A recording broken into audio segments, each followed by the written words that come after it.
ये परमाणु यानी एटम क्या होता है? परमाणु किसी भी पदार्थ का सबसे छोटा कण होता है जिससे मिलकर पदार्थ बने होते हैं।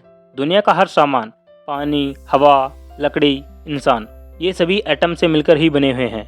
इस एटम को समझने के लिए सबसे पहले जॉन डाल्टन नाम के वैज्ञानिक ने एटॉमिक थ्योरी दी, जिसमें इन्होंने बताया कि सभी पदार्थ छोटे छोटे इंडिविजुअल एटम से मिलकर बने हुए हैं।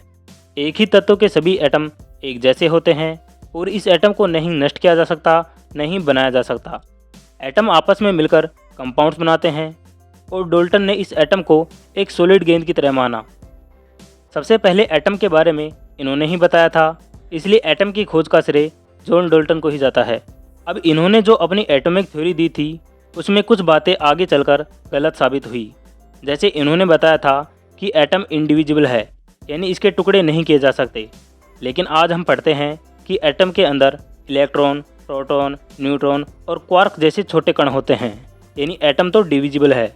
इन्होंने बताया कि एक ही एलिमेंट के सभी एटम एक जैसे होते हैं। लेकिन आज हम आइसोटोप्स पढ़ते हैं जिसमें प्रोटॉन सेम होते हैं लेकिन न्यूट्रॉन अलग। जैसे हाइड्रोजन के 3 आइसोटोप, यानी एलिमेंट एक ही है हाइड्रोजन, लेकिन इसके एटम 3 प्रकार के हैं। डाल्टन ने एटम को एक सॉलिड गेंद जैसा बताया था, लेकिन मॉडर्न साइंस बताती है कि एटम के अंदर न्यूक्लियस, इलेक्ट्रॉन्स और काफ़ी एम्प्टी स्पेस होता है, यानी एटम सॉलिड नहीं है। ये थी जॉन डाल्टन की एटॉमिक थ्योरी, जो कि अधूरी थी। आगे चलकर हम जे थॉमसन और रदरफोर्ड के एटॉमिक मॉडल के बारे में पढ़ेंगे, इसलिए चैनल को सब्सक्राइब जरूर कर लें।